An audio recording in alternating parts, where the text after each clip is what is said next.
ఎండలు సుర్రమంటున్నాయి, బయట తిరిగేటప్పుడు జర పైలముండుండ్రి. అసెంబ్లీలో బీసీ రిజర్వేషన్ బిల్లు సెంటర్లో ఓకే అయితే 42% రిజర్వేషన్లు.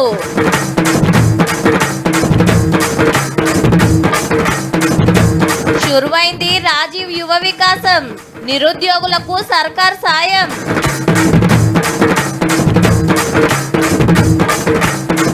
తెలంగాణకు ఎవరు జాతిపిత, ఈనాల్సిందే ఆ ఇద్దరి మాట.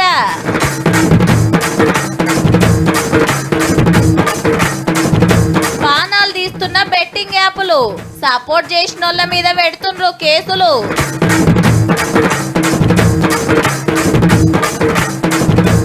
కొండ మీద జల్తేయట మనోళ్ళ లెటర్లు, కానీ ఆరానికి 4 రోజులు. లెక్కకైతే అసెంబ్లీలో సర్కారు ఏదైనా బిల్లు పెడితే ప్రతిపక్షాలు ఏం చేస్తాయుల్లా? చల్ అట్లెట్లా, అదెట్లా, ఇదెట్లా, అంత మీ ఇష్టమేనా? గీసొంటి బిల్లు ఎవరు మెచ్చరు అని లడాయి ఎత్తుకుంటారు. కొందరైతే పేపర్లను పర్ర జింపేస్తారు, స్పీకర్ గారి ముంగట్కి పోయి షిగమూగుతారు. అయితే ఇలా సర్కారులో ఒక బిల్లు పెడితే బీఆర్ఎస్, బీజేపీ, ఎంఐఎం, సిపిఐ సభలున్న అన్ని పార్టీలు ఫుల్ ఇమ్మతిచ్చినాయి. అబ్బా, పెట్టింది బీసీ బిల్లు. మళ్ళా ప్రశ్నలు అడుగుడు, జవాబులు చెప్పుడు, మంచిగా నడిచింది ఇవాళ అసెంబ్లీ. బయట దేశాల్లో చదువుకునే మనోళ్లకు సర్కారు ఏం చేస్తలేదని బీఆర్ఎస్ గంగుల సార్ అంటే, లేలే చేస్తున్నామని మంత్రి సీతక్క లెక్కలు చెప్పింది. ఒక్క ఎస్టీ, ఒక్క మైనార్టీని ఇంతవరకు సెలెక్షన్ చేయలేదు. 1110 మంది సెలెక్ట్ చేయడం జరిగింది అధ్యక్ష. ఆయన అయితే బీటెక్ కాలేజీలో, రామ్టెక్ కాలేజీలో చదువుకుని ఆయనకు నాలెడ్జ్ ఉంది. నేను ఎస్టీ గర్ల్స్ హాస్టల్ ఎండాకాలం వానకాలం చదువు లెక్క నాదైంది సార్. అయినా కూడా సమాజాన్ని చదివిన కాబట్టి కొంచెం సమాజ జ్ఞానం. BJP MLA Rakesh Reddy sir గీ ముచ్చటలో పెట్టిండు. నన్ను నా నియోజకవర్గంలో కాంగ్రెస్ వాళ్ళు అడుగుతున్నారు అధ్యక్ష, ఏం తెచ్చినవని. ప్రభుత్వం ఏమిచ్చిందని ఏం తీసుకపోలేదు అధ్యక్ష. నేను కాంగ్రెస్, బీజేపీ, బీఆర్ఎస్ 119 నియోజకవర్గాలు, అందరికి మంచికి 1000 కోట్లు, అందరికి మంచికి 1000 కోట్లు ఇవ్వండి అధ్యక్ష. సభను కరెక్ట్ గా నడుపుతలేరని ఎంఐఎం అక్బర్ భాయ్ గరమైండు. ठीक है सर, हम वॉकआउट करते हैं सर. आप ये जरूर बोलूंगा सर, ये गांधी भवन नहीं है, ये असेंबली है. असेंबली की तरह चलाइए. అట్లనే పొట్టి శ్రీరాములు తెలుగు యూనివర్సిటీకి సురవరం ప్రతాపరెడ్డి పేరు పెట్టుడు మీద కిసర బసర అయింది జరసేపు. ఆ చెల్లపల్లి టర్మినల్ కి పొట్టి శ్రీరాములు గారి పేరు పెట్టుకొని వారికి దేశం పట్ల ఉన్న భక్తి, దేశం కోసం వాళ్ళు చేసిన త్యాగాలను గుర్తు చేసుకుందాం. ఉస్మానియా యూనివర్సిటీ ఉన్నది కదా అధ్యక్ష, కాబట్టి ఉస్మానియా యూనివర్సిటీ పేరు మార్చి సురవరం సుధాకర్ రెడ్డి గారి పేరు పెట్టుకోవచ్చు. కానీ సురవరం ప్రతాప్ రెడ్డి గారి పేరు, జయశంకర్ గారి పేర్లు అక్కడ కూడా పెడితే బాగుంటుంది. ఆంధ్రప్రదేశ్ లో ఇప్పుడు మనం పెడుతున్నాం. ఇక్కడ పాత సీఎం రోసయ్య సార్ ను గిట్లా గౌరవించుకుంటారట హైదరాబాద్ లా.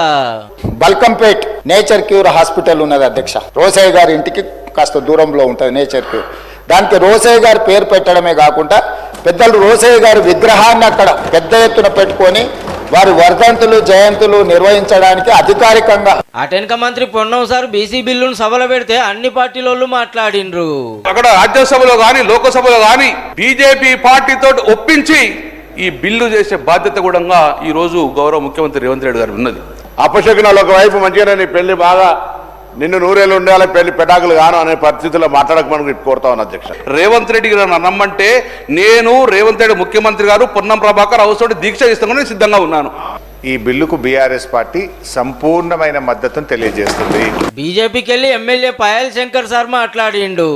ఈ బిల్లుకు భారతీయ జనతా పార్టీ సంపూర్ణ మద్దతు ఇస్తున్నది. ఈ చట్టం చేస్తున్నప్పుడు బీసీలకు రావాల్సిన అన్ని విషయాలు దాంట్లో పొందుపరుచుంది కదా. మజ్లిస్ పార్టీ కూడా మద్దతు ఇచ్చింది బీసీలకు రిజర్వేషన్లు పెంచే బిల్లుకు. ఢిల్లీ जाना हो, ऑल पार्टी डेलीगेशन हो, जो भी हो, हम अपना मुकम्मल ताउन आपके साथ करेंगे. ప్రైవేటు సెక్టార్ లో కూడా రిజర్వేషన్లు ఉంటే బాగుంటాయని చెప్పి ఆఖర్లో సీఎం రేవంత్ రెడ్డి సార్ అందరి డౌట్లు క్లియర్ చేసి ఈ రిజర్వేషన్లు సాధించడానికి నేను నాయకత్వం వహిస్తా. అన్ని పార్టీలను కలుపుకొని వెళ్తాను. మనందరం కలిసికట్టుగా కేంద్ర ప్రభుత్వం దగ్గరికి, ప్రధానమంత్రి దగ్గరికి వెళ్దాం, చట్టాన్ని సవరించుకుందాం. మన అసెంబ్లీలో బిల్లు పాస్ చేసి పార్లమెంట్ కు పంపిస్తుర్రు. ఆడ ఓకే అయితేనే 42% రిజర్వేషన్లు వస్తాయి బీసీలకు. అన్ని పార్టీల లీడర్లను ఎంట పెట్టుకొని ప్రధానమంత్రి సార్ను కలుస్తాడట CM sir. Eyes have it. The motion is carried and the bill is passed. ఇక ఇడుచుడు రావణతోటి ముచ్చట పెడతాడు ఎమ్మెల్సీ తీన్మార్ మల్లన్న. బీసీల కోసం ఢిల్లీలో లడాయి చేస్తా, మీరు హిమ్మతియాలని కోరిండట బీఆర్ఎస్ పార్టీని.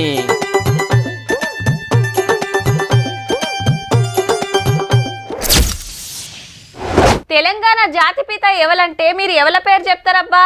1969 నుంచి తెలంగాణ రాష్ట్రం వచ్చేదాకా కొట్లాడినోళ్ళు, ఆడినోళ్ళు, పాడినోళ్ళు, అరెస్ట్ అయినోళ్ళు, అమరులైనోళ్ళు, జైలుకు పోయినోళ్ళు, సగులం తెల్లైనోళ్ళు బొచ్చడు మంది. ఎవ్వలకు శాతనైన తీర్లాలు కొట్లాడినరు.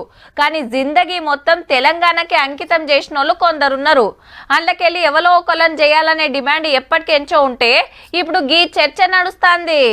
కేసీఆర్ గారు తెలంగాణ జాతిపితగా పేరు తెచ్చుకుంటే రేవంత్ రెడ్డి గారు బూతు పితగా పేరు తెచ్చుకున్నారు. త్యాగాలు చేసినోడు తెలంగాణకు జాతిపిత అవుతాడా, తాగుబోతోడు తెలంగాణకు జాతిపిత అవుతాడా అని నేను అడుగుతున్నా. చావు నోట్లో తలబెట్టి తెలంగాణ తెచ్చిన జాతిపిత కేసీఆర్. తెలంగాణ రాష్ట్రం కోసం సర్వం దారబోసిన కొండా లక్ష్మణ్ బాపూజీనో ప్రొఫెసర్ జయశంకర్ తెలంగాణకు జాతిపిత అవుతాడు తప్పితే 10 ఏళ్ళు ఈ రాష్ట్రాన్ని అద్భుతంగా పాలించి దేశానికి దిక్సూచిగా నిలిపిన నాయకుడు కేసీఆర్. పాపాల భైరవుడు రాష్ట్రాన్ని మొత్తాన్ని కొల్లగొట్టేసి ఈ రోజు పోయి ఫామ్ హౌస్ లో రెస్ట్ తీసుకుంటూ రైతు బంధు ద్వారా దేశానికి ఆదర్శంగా నిలిచిన నాయకుడు కేసీఆర్. తెలంగాణ ప్రజల రక్తం దాగినోడు ఎవడు జాతి. మున్పే బాగుండేనుల్లా. ఏదన్నా మతలబు ఉంటే ల్యాండ్ ఫోన్కు చేసి చెప్పేది. సెల్ ఫోన్లు వచ్చుడుతోటి ఊకూకే ఫోన్లు చేసుడు, మెసేజ్లు పంపుడు. ఇక ఏమంటా స్మార్ట్ ఫోన్లు వచ్చినాయో ఎవ్వలకెవ్వరు చిక్కుడు లేదు. ఫేస్బుక్, ఇన్స్టాగ్రాము, యూట్యూబ్, మళ్ళీ అన్నిట్ల రీల్స్ చూసుకుంటా మంచిగా టైం పాస్ చేస్తుండ్రు. ఆటలు, పాటలు, డ్యాన్సులు రీల్స్తో ఆగితే ఏం కాదు, కానీ కొందరు బెట్టింగ్లు కాస్తున్నారు. బెట్టింగ్లు నీ యాపుల మీద మనుగడ ఏం యాపులు తెచ్చి పాడాయిరా నాయనా, మంది పానాలు మింగబడితిరి. లేకుంటేంది, నిరుడు ఒక్కేడే బెట్టింగ్ యాపుల్లో పైసలు పోగొట్టుకొని 1000 మందికి మీద జీవి తీసుకుర్రట తెలంగాణలో. మరి ఎట్లుంటది కథ? 100కు 1000, 1000కి 10,000, 10,000కు 1,00,000 అని ఉబ్బియంగానే ఎగబడి పందాలు కాస్తారు మనోళ్ళు. ఫస్ట్ లో మంచిగానే వస్తాయి. గా ఆశతోటి లక్షలు గుమ్మరిచి అప్పుల పాలైనోళ్ళు, ఆస్తులు అమ్ముకున్నోళ్ళు బొచ్చడు మంది. ఒక్కపారిగా యాప్లకు జొరితిరా అంటే ఇక దేని మీద క్యాల్ లేకుండా అవుతుందట. అంత డేంజరు. అయినా కూడా ఇంతగానో ఎందుకు షరతులు కాస్తుర్రు అంటే కొందరు సెలబ్రిటీల ప్రచారం గట్లున్నది. మళ్ళా నేను పలానా యాప్లో 5,000 పెడితే 20,000 వచ్చినాయి, నేను 1,00,000 కమాయించిన, బెట్టింగ్ లో వచ్చిన పైసలతోటి మా అమ్మకు బంగారు గొలుసు చేపించిన, మా ఇంటి ఆమె పేరు మీద బంగ్లా కొనేసిన, మీరు కూడా సంపాదించుకోరని మంచిగానే అమ్మిస్తారు. అరే నిజమే కావచ్చని మనోళ్ళ చేతిలో పైసలు లేకుంటే అప్పులు తెచ్చైనా పెడితే అటెనక నున్నగా గుండు కొట్టించుకునే కథ అవుతుంది. ఇట్లా మందిని బోర్లేస్తున్న యూట్యూబ్ సెలబ్రిటీల సంగతి చూడాలనే లడాయి నడుస్తుంటే RTC MD IPS Sajjanar sir ఇమ్మతిచ్చుడే కాదు, గసంటోళ్ళ బాగోతాలు బయట పెడతాండు. ఈ సోషల్ మీడియా ఇన్ఫ్లుయెన్సర్స్ ఉన్న ఫాలోవర్స్ ని యూజ్ చేసుకుని ఇది రంగంలో దింపుతున్నారని చెప్పి దృష్టికి వచ్చిన తర్వాత కొన్ని వీడియోస్ కూడా ట్వీట్ చేస్తే పబ్లిక్ నుంచి మంచి స్పందన వచ్చింది. కరెక్ట్ సార్ మీరు అనేది. హర్ష సాయి అన్నట్టయినా కట్టలు తెచ్చి మందికి పంచి పెడతాడు కదా. బెట్టింగ్ యాప్లకు పబ్లిసిటీ చేసుకుంటా కోట్లు కమాయించి అందులోకెళ్ళి 10వ పరకో పంచి దానకరుణ్ అని పేరు సంపాదించిండు. ఇంత పనికున్నావని పోలీసులు కేసు కట్టిండ్రు బాజాప్తా. కొందరిని అరెస్ట్ కూడా చేసిండ్రు. సినిమాలో యాక్టింగ్ చేసే సురేఖ వాణి బిడ్డ సుప్రీత దెబ్బకు సారీ చెప్పింది మళ్ళోపారి బెట్టింగ్ యాప్లు ఎంకరేజ్ చేయనని. వాళ్ళదేం పోయింది, కంపెనీల కాడ పైకం తీసుకుంటారు, మంది కంట కడతారు. సర్కార్ సుధా స్పెషల్ టీం ఉంది ఇచ్చింది గిసొంటోళ్ళ సంగతి చూస్తానికి. కాబట్టి ఆ సెలబ్రిటీ చెప్పిండు, ఈ హీరో చెప్పిండు అని బెట్టింగ్ యాప్ లో పైసలు పెట్టకూర్రి, బతుకులు ఆగం చేసుకోకూర్రి.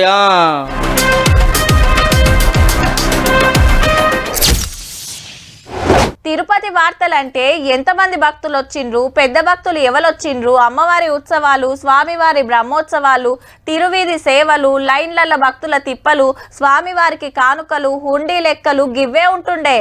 ఈ నడమ లడ్డు పంచాదోటి నడిచింది. అప్పుడప్పుడు ఎర్రచందనం దొంగల ముచ్చట్లు సుతా చెప్పుకున్నాం. ఇప్పుడు ఇయాల్టి ముచ్చట తెలిస్తే ఎగిరి దుంకుతారు కావచ్చు పో. ఇక ఏడుకొండల వెంకన్న దర్శనం చెప్పున కావాలంటే ఫస్ట్ మీ దగ్గరున్న ఎంపీనో ఎమ్మెల్యేదో లెటర్ పట్టుకపోండ్రి. ఒక్క లెటర్ రాపించుకొని పోతిరంటే సీదా గుడికి పోయి నింబలంగా దేవుణ్ణి చూసి రావచ్చు. అవు మనోళ్ళ లెటర్లు కొండ మీద జల్లుతాయి. ఇక అదిగిన వచ్చే సోమవారంకెళ్ళి ఖుద్దు తిరుపతి గుడి ఆఫీసర్లే సాటింపేసిండ్రు. అట్లని ఎప్పుడు పడితే అప్పుడు పోతామంటే నడవది. విఐపి దర్శనం ఆరంలో 2 రోజులే, సోమవారం మంగళవారం.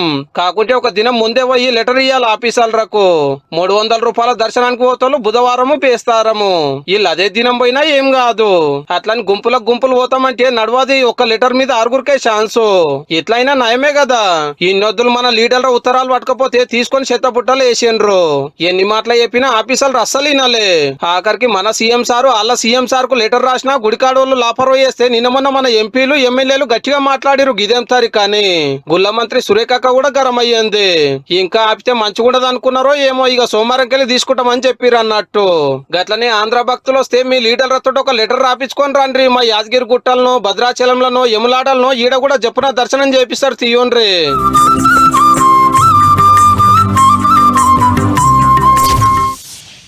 పోలీస్ అయిదామంటే ఉత్తదే ఆయే, లెక్చరర్ అయిదామన్నా రాకనే పోతి, పంచాయతీ సెక్రటరీ కోసం చూస్తే రాకనే పాయే.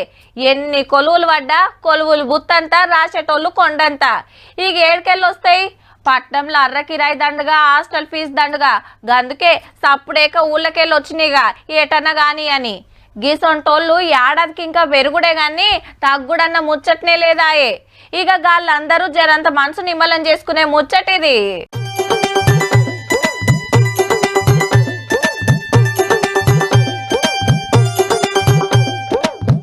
రైట్, రాజీవ్ యువ వికాసం పథకం చాలా అయ్యింది.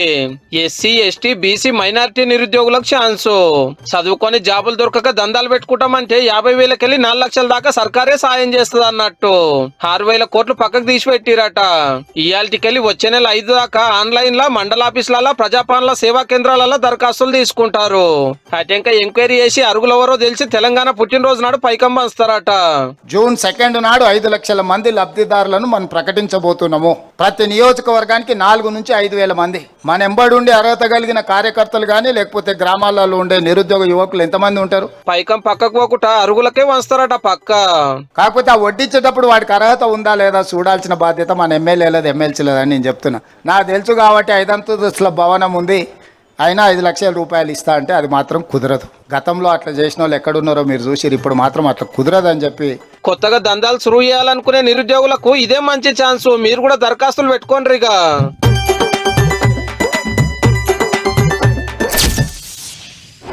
ఏ గాళ్ళనా హాలకగా బోర్లేయొచ్చు. మనం ఏం చెప్పినా ఇంటారు, ఏది చెప్తే గదే సై అంటారు. మన తానికి రాకుంటే ఇంకేడి కోరు, పోయినా ఫాయిదా ఉండదు. వాళ్ళు చేయాల్సిన పని చేసిండ్రు, ఇక అంతా మన చేతిలోనేనాయే. వాళ్ళు ఎట్లా పోతే మనకేంది, మనకి ఎంత అచ్చుబాటు అయిందనేదే లెక్క. ఇగో ఇట్లనే ఉంటుండొచ్చు కొందరు బోకరగాళ్ళు వ్యాపారుల ముచ్చట్లు. నమ్ముతలేరా? గీ మార్కెట్ కాడికి పోయి చూద్దాం పాన్రి, మీకే ఎరకైతుంది. ఖమ్మం వ్యవసాయ మార్కెట్ కు ఎదురుకొచ్చిన ఎర్ర బంగారం ఇదంతా ఒక్కనాడే 70,000 మీద బస్తాలు వచ్చినాయి. మళ్ళా గిన్నిగనం వచ్చినాయి అంటే ఇక రైతన్నల పంట వండినట్టే అనుకుంటురులే, కానీ పంట ఎక్కువ వచ్చింది, రేటు తక్కువైంది. ఇవాళనైతే 8,000 మరీ దారుణం అన్న. 13,700 ఉంటే 13,700 నుంచి 8,000 నుంచి కొనుగోలు నడుస్తున్నాయి. మరీ మంది వచ్చే పరిస్థితులు వచ్చినాయి రైతులకు. హగనట జెండా పాట కంటే 2,000 తక్కువ కొంటురట. పచ్చుందని, గట్టివడలేదని రేటు దించే వరకు దిక్కులు చూస్తుండ్రు మిర్చి రైతులు. నిరుడు 14,000 అమ్ముతేనే ఏం మిగిలలే, ఇప్పుడైతే అప్పులు మీద పడేటట్టున్నాయని బాధపడతాండ్రు. రేటు మాత్రం దారుణంగా పడిపోయింది. 9,000, 10,000కు ఏం రేట్ అండి? మాకు ఏం గిట్టుబాటు రావట్లేదు. అసలు 14,000, 15,000 ఉంటేనే గిట్టుబాటు రాదు. ఎకరానికి వచ్చేసి మాకు కింటాకు వచ్చేసి 12,000, 13,000 అవుతుంది ఖర్చు. అప్పులు తెచ్చి ఎకరానికి 1,00,000 ఖర్చు పెడితే 80,000-90,000 సుతోస్తలేవట. మరి పరిస్థితి గిట్లున్నందుకే మెడల మిర్చి దండలేసుకొని ఎరైటి నిరసనతోటి శాసన మండలికి వచ్చిండ్రు బీఆర్ఎస్ ఎమ్మెల్సీలు. మిర్చి రైతులను వెంటనే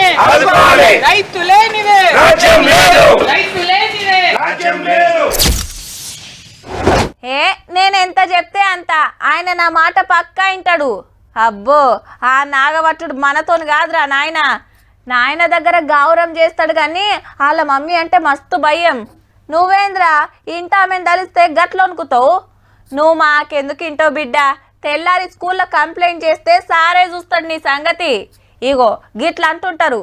ఇప్పుడు గీ ముచ్చట దేనికంటే మీ ఇంటోళ్ళ మాట మీరు ఇంటున్నారో లేదో గాని ఇండియా చెప్తే దునియా ఇంటున్నట్టుల్లో ఖుద్దు ప్రధానమంత్రి మోడీ సారే సాటింపేసిండు. యుద్ధాలు కొట్లాటలు బంద్ చేయాలి, నిమ్మలంగా బతకాలని చెప్తే సరే అని అన్ని దేశాలు అదే తొవ్వల నడుస్తున్నాయట. ఒక్క పాకిస్తాన్ తప్ప. గాంధీ తాత గౌతమ బుద్ధుడు పుట్టిన దేశం కాబట్టికే మనం ఏది చెప్పినా ఫాలో అవుతుండట. అమెరికా పాడ్కాస్టర్ లెక్స్ ఫ్రిడ్మన్ తో పెట్టిన ముచ్చట్ల గీ మాట అన్నాడు సారు. బ్రాడ్కాస్ట్ అంటే మాటలు వినబడతాయి గాని మనుషులు అగవడరు.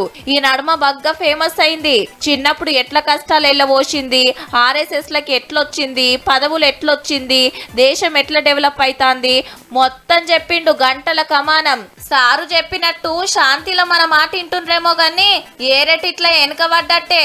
అంతెందుకు మోడీ సారు ట్రంప్ గారు జిగిరి దోస్తు అయినా కూడా మన వస్తువుల మీద బరాబర్ ట్యాక్సులు పెంచే బతకబోయిన మనోళ్లకు సంకెళ్ళేసి యుద్ధ విమానంలో మర్రగొట్టే దునియాను తయ్యిన ఆడిస్తున్న ఏఐ టెక్నాలజీ అసొంటిదో డీప్ సీక్ అసొంటిదో కనిపెడితే గప్పుడు అన్నిట్లా మన మాట వింటారేమో మరి.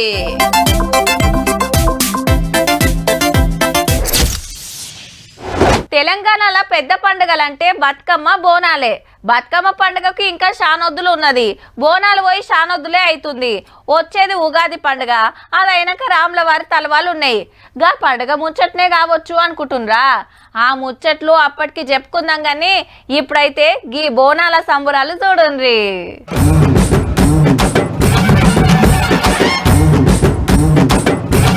పెద్దాపూర్ మల్లన్న జాతర అంటే గిట్లుంటది. మళ్ళా 1000-2000 కాదు 60,000 బోనాలు. ఆడోళ్ళు మొగోళ్ళు శివసత్తులు జోగినిలు నెత్తిల బోనం పెట్టుకొని ఒగలెనక ఒగలు నడుస్తుంటే మా సంబరం అనిపించింది. జగిత్యాల జిల్లా పెద్దపూర్ల పతేడు కాముడు పుణ్యం తర్వాత మల్లన్న జాతర నడుస్తది. పాత కరీంనగర్, నిజామాబాద్, ఆదిలాబాద్, వరంగల్ జిల్లాలకెళ్ళే కాదు మహారాష్ట్ర, మధ్యప్రదేశ్, ఒరిస్సా, ఛత్తీస్గఢ్ రాష్ట్రాలకెళ్ళి కూడా శీతం వచ్చిండ్రు. దాదాపు 50 సంవత్సరాలుగా ఒక 5-10 బోనాలతో స్టార్ట్ అయిన బోనాలు ఇవాళ ఒక 70,000-80,000 బోనాలు తిరుగుతాయి. ఈ బోనాల కాకుండా ఒక 2 లక్షల మంది దాదాపు ఇక్కడికి వస్తారు. ఇట్లా కట్టెల పొయ్యి మీద బెల్లమన్నం వండుతారు మునుం పెట్టి. మంచిగా బోనం బూదిచ్చినాక పట్నాలేసి మల్లన్నకు పబ్బతి పడతారు. ఇక అందరు ఒక్కపారే బోనాలు లేపి గుడి చుట్టూ తిరుగుతంటే మామూలుగా ఉండదబ్బా. మొక్కులుంటే నిలువెత్తు బంగారం జోకిస్తారు, గొర్రె పిల్లని కొట్టిస్తారు సామికి. కొడుకు ఆరోగ్యం బాగాలేదు మొక్కుకున్నాం, మంచి అయింది కాబట్టి ఇతనెత్తి బెల్లం మంచి పెడుతున్నాం. కొడుకు పుట్టినప్పటి నుంచి హుషారు లేడు, అందుకే హుషారైతే గొర్రె పిల్లలు మొక్కుతామని మొక్కి ఇడిచి పెడతామని మొక్కినాం దేవునికి. కొడుకు బాగున్నాడు, ఇప్పుడు కోరికలు తీరినాయి కాబట్టి ఇప్పుడు ఇడిచి పెడదామని. తెలంగాణ అంతటా బోనాలు తీస్తారు గాని గిన్నిగనం తీసుడైతే ఏడుండది. మళ్ళా పెద్ద పూరోళ్ళు ఎంత నిష్టగుంటారంటే ఐతారం పుట కౌసు తినరు, మందు ముట్టారు. దేవునికి 5 కొబ్బరికాయలు కొడతాము, బెల్లం మొక్కుతే బెల్లం ఇస్తాము, భగవంతుడికి మొక్కుతున్నాము, మమ్మల్ని ఎత్తుకుంటున్నాం, దేవుని మేము ఎత్తుకుంటున్నాం. సత్యంగల సామని భక్తుల గట్టి నమ్మిక కాబట్టికే జాతర గింత జోరుగా నడుస్తుంది అన్నట్టు.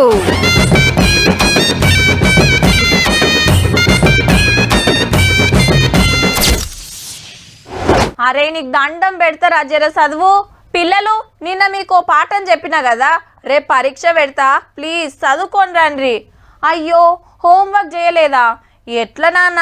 సరే నేను రాసి పెడతలే. ఏంద్రా బుజ్జి 0 మార్కులు వస్తే ఎట్లా? 1-2 తెచ్చుకోవాలి కదా. ఏంది అట్లా చూస్తారు? ఈ స్కూళ్ళల్లో సార్లు గిట్లనే చెప్పాలనేమో మరి. మంచిగా చదవాలని తిట్టినా ఓ దెబ్బ కొట్టినా తప్పేనాయే. పోరలకు భయం ఉండాలంటే టీచర్లు బరిగా పట్టవాల్సిందే, లేకుంటే మాటినరు చక్కగా చదివారు. మేం కాదుల్లో కేరళ హైకోర్టే అన్నది కొద్దు. బడిలో పిల్లలను కొట్టిందని ఒక టీచర్ మీద మమ్మీ డాడీలు కేసు పెడితే అంతా ఎంక్వైరీ చేసి సాలర మీద క్రిమినల్ కేసులు పెట్టద్దని ఆర్డర్ వేసింది. అరెస్ట్ కాకుండా బెయిల్ కూడా ఇచ్చింది. అంతేకాదు ఎవల భయం లేకనే డ్రగ్స్ గంజాయికి మర్రుతున్నారు. పెన్నులకు బదులు గన్నులు పట్టే జమానా తయారయ్యే జమాన్ వస్తుంది అనుకొచ్చింది కోర్టు. వాజిబే ఇవాళ రేపు ఎట్లున్నది మళ్ళా?